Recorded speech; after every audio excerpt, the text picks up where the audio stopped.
Perhaps you're more suited to being a teacher's assistant. There were once those who misunderstood his alias. Final, an eventuality for students, a test for knowledge gained. It may bring wisdom to light and illuminate efforts, but the word's more common meaning is nothing less than the end. That's quite ominous. The man pretended to be surprised and responded with a smile. Though it does dovetail with our destiny. Laughter resounds. The man walks the land, leaving footprints filled with joy.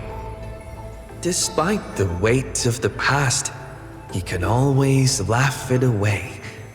Those nearby glance at each other, unsure of how to respond. Perhaps I was just born easygoing. His explanation is just as carefree. Look at Mighty and Professor Anaxa. Boys all grow up into serious adults. But as long as I keep smiling, Akuma will always have an upbeat, shining young man. Though, having said that, he too has quiet moments.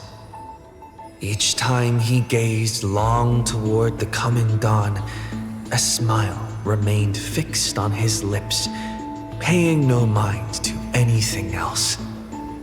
His eyes were painted with the azure of the sky, gaze fixed on the titan bearing the world. I was just imagining. He explained his own trance in a comment.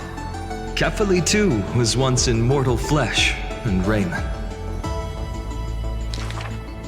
Now, when the man comes with sword in hand, there is no need to doubt he will swiftly win victory. But his smile is pure. Ever since the start of the journey, he is still called a youth in this story. Youth is always ambitious, with lofty goals, but it seems that in the man's heart, only the wishes of others are held. Apart from the ideal of deliverance, what do you have left? The golden-haired friend once asked him so. He remained silent. Then, as he was wont to do, he simply smiled. As long as I don't ask for too much, everything will unfold as desired. In Amphoreus, untitled statues are a prevalent sight. As for the inspiration behind these statues, they are said to be the clay figures that Kefali made at the world's creation. They made clay figures in their likeness, bestowed upon them the breath of life, and allowed the golden divinity of their blood to course through. Thus, the very first mortals roamed the earth, receiving the god's mercy while realizing the sorrows of this world. But that sorrow was, in the end, only the sorrow of the world. Nobody ever cared what lay behind the smile, what the clay figure thought.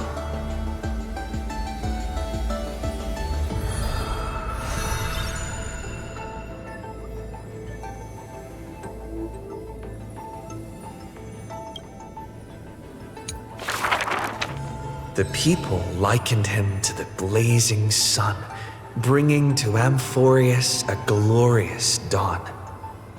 And for his part, he embraced their expectations, being willing to become the perfect vessel. Like that god who shouldered the world, the man never cried or frowned. Yet he is not proud of his resolve, for sometimes he even avoids the funerals of the departed. Only out of fear that he cannot cry for those in pain. He once sought out emotions of sorrow and walked with the lowliest of people. Henceforth, your misfortune shall be my misfortune. Responsibly and diligently, he protected all for the people. Living in dilapidated cottages, sitting on aged stools, subsisting on nuts and fruit, beset by hunger and cold. The people thanked him for his grace. Like a hearth warming winter nights, the man's presence dispelled the cold, leaving warmth with promises of morrow. Whence does his warmth come from? None ask. The man gradually perceives his true nature, but he dares not speak. Unable to bear the turmoil in his heart, the man set off on a journey once more. Then I shall go save what I can. He was a formidable warrior, invincible in battle, and when it was necessary to sacrifice for fellows, he could do so with ease, giving up everything without a show. Just as the ballad blown on the breeze says, losses are a constant on the flame-chased journey. Indeed, sacrifices were not hard for him, yet his misgivings grew with every tomorrow.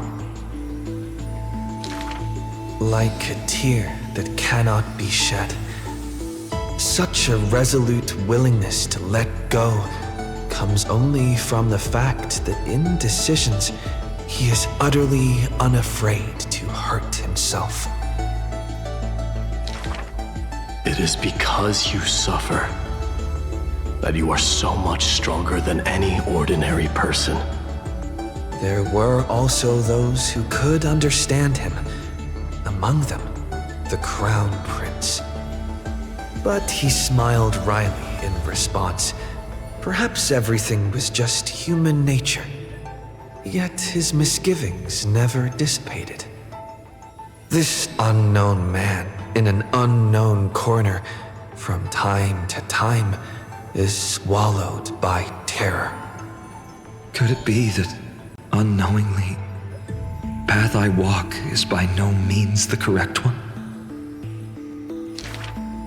Fearing only that the greater the burden, the more the mistakes. The road trod by heroes need not be that beset by thorns. Finally, at the terminus of that road, in a desolate, empty place, the man's arms tremble. The power is beyond control, savaging all around it. This is the end of his road. But perhaps he had long foreseen it, but was doomed to be powerless to change it. I am willing to shoulder this world. That is no lie. But before the tears could flow, they were vaporized by the heat. His light blazed brighter than the sun, but beneath it, there was but cold destruction. The nameless hero, Kaslana. He had never loved himself. Why would he love this world?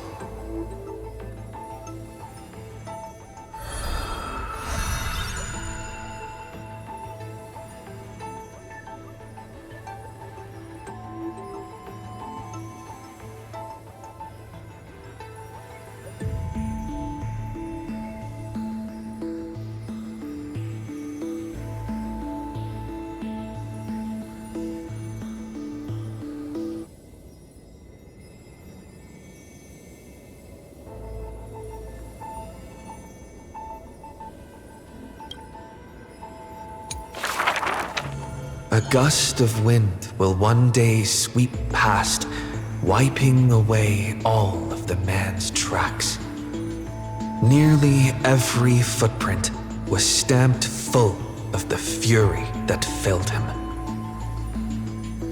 That humble youth faded away with the flames into yesterday. The first ray of light to pierce the long night was brought by the burning man, but the body that bore the weight of the world was forged by the fires of wrath. Rage is a crafty emotion. It changes its face, concealing itself within the man's life. His friend fought blood-soaked battles so their people would need fight no longer. But every victory in battle he gained left him neither satisfied nor proud, only with the indifference of emptiness. You must be careful. Duty does not drive you to wield your blade, but hate. His teacher kindly reminded him thus. And behind that hatred, you seem to desire the destruction of the self. But what about his joy? Was that too merely a phony disguise? He who once laughed amidst the crowd, day after day, as though it were second nature. No, even though he knew not the meaning of love, that happy past was not a lie someone wove. But now, even those memories have melted into fury. His hatred is such that he cannot hold on to what he cherishes, though all is precious to him. Fueled with lone courage, he attempted to resist fate, but the burning sun that shines upon all creatures once fallen will incinerate the land, becoming golden death. But what of his sorrow? Indeed, the man could shed no tears. But at the moment the cycle manifested, when all that was familiar was now remote, the world collapsed, becoming empty in an instant.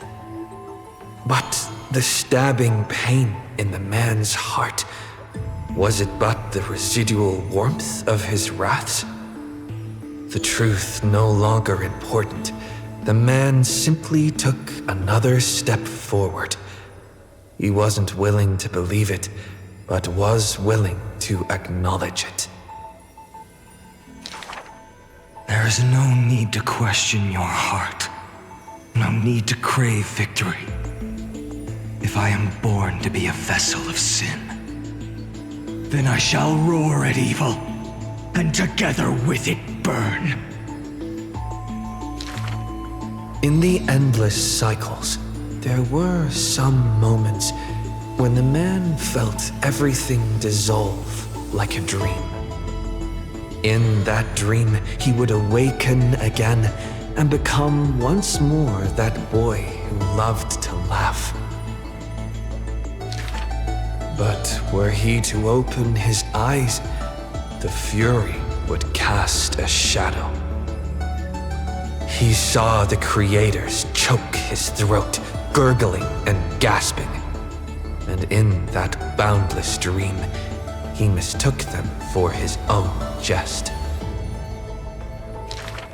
But their true forms were violent hatred towards the creators, towards himself, a roaring inferno.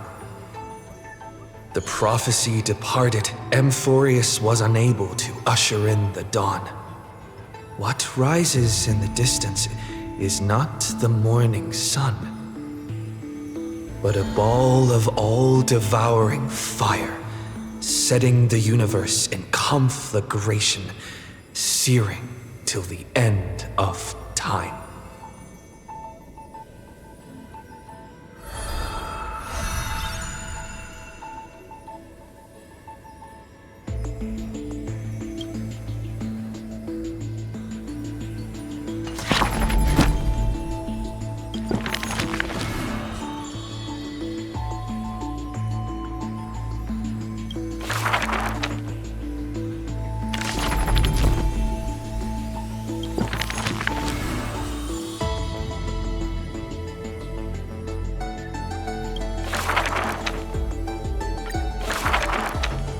This is an age of ruin. The Chrysos War ignites once more, while Zagreus' taunts ripple through the city streets. This is also an age of splendor. 300 thieves spring forth from Dolos, each scheming to conceal the truth from prying eyes, robbing the rich to give succor to the poor. Every one of them deceives gods and men alike, righteous and valiant. The flame chase journey has been cut short midway, yet the girl pounds her chest at the gold weaver, not afraid. The core flame of trickery is near. If now isn't the time to risk it all, then when? The prophecy reveals the Titan's trail. Golden threads binds the fleeing god of thieves.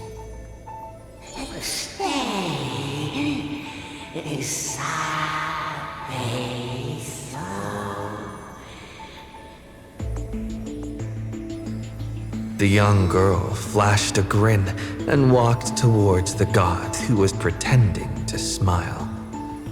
I once vowed to the god of thieves that I would force trickery to reap what they have sown. The Titan whispered from the vortex, the god of trickery's earnest plea. They made a promise to the girl who entered the trial, that the whole world would be bathed in light, no more lies and deceit.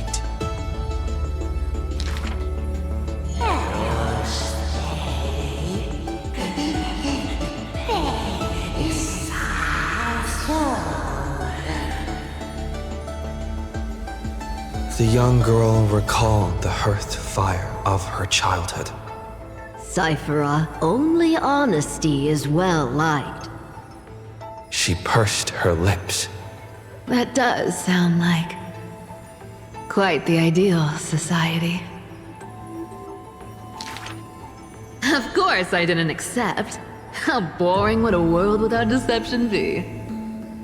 The young girl demonstrated her newly acquired divine power, molding lies into reality. The defeated Titan is now naught but a wandering soul. But somewhere far away, a purple spirit thief opened bleary eyes. They had forgotten their previous life as a Titan and remembered only the girl's crafty message. Go! Collect treasure, you greedy little grape. Once you regain the memories of trickery from chests, then I will claim the reward for saving your life. In the days spent away from Akama, the girl grew accustomed to traveling alone. In a certain city, she heard of a spirit thief, rumors aplenty.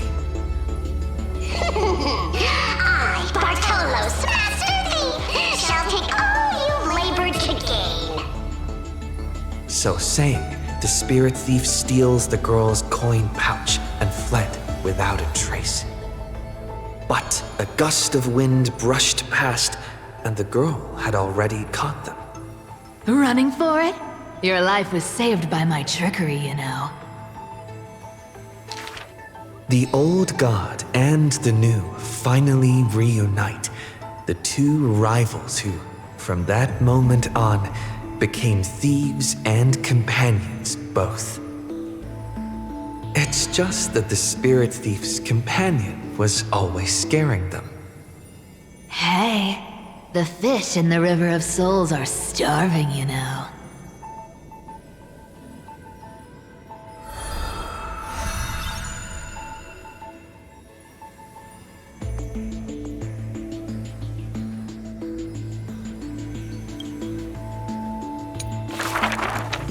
A thief reveals a few lies. The first lie is called, fellow thieves, come on and deceive gods with me. The world has already forgotten that feast. Lies unnumbered that drowned the Day of Souls, schemes uncounted, burning for a night of revelry. 300 thieves shackled in imprisonment in exchange for a Titan's resigned confinement. To have managed to trick the Grand Master of all tricks. I can die happy now. This was Dolos's great achievement, the deception of the gods, where even Zagreus was fooled.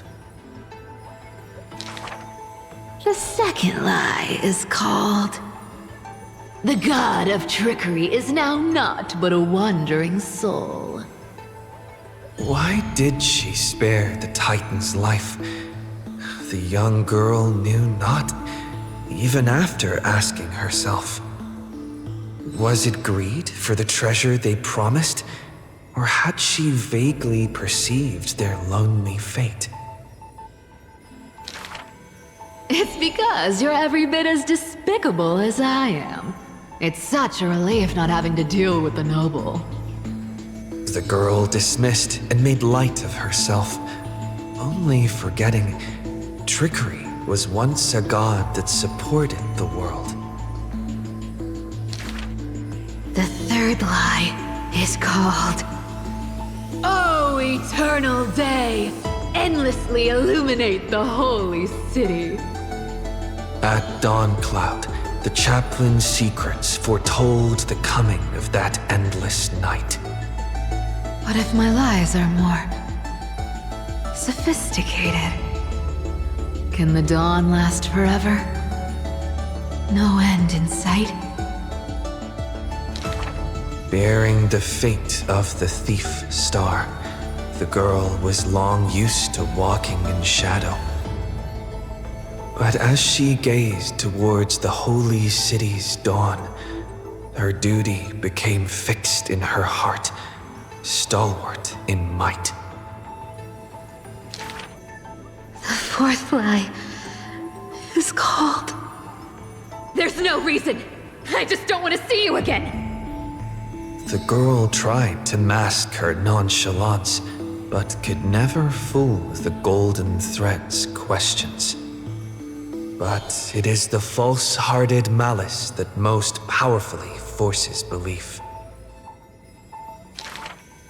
A true flame chase hero willingly faded from attention, while the wayfaring traveler grasps tight onto fleeting light. She used divine power to forge a mask and conceal the last of her true heart. The fifth lie is called... No. There are... no more... lies... left. The whimsical coin fell to the ground, telling the tale of fate fulfilled. Travels unwitnessed, ruses unknown, to whom may these now be told? Lies are always but lies, but you can make them more beautiful than the truth. Under the somber sky, golden blood soaked the thief's cloak. Like a golden thread tailored just for her, an exquisite robe that she never stole.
Losses are a...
Ma'am.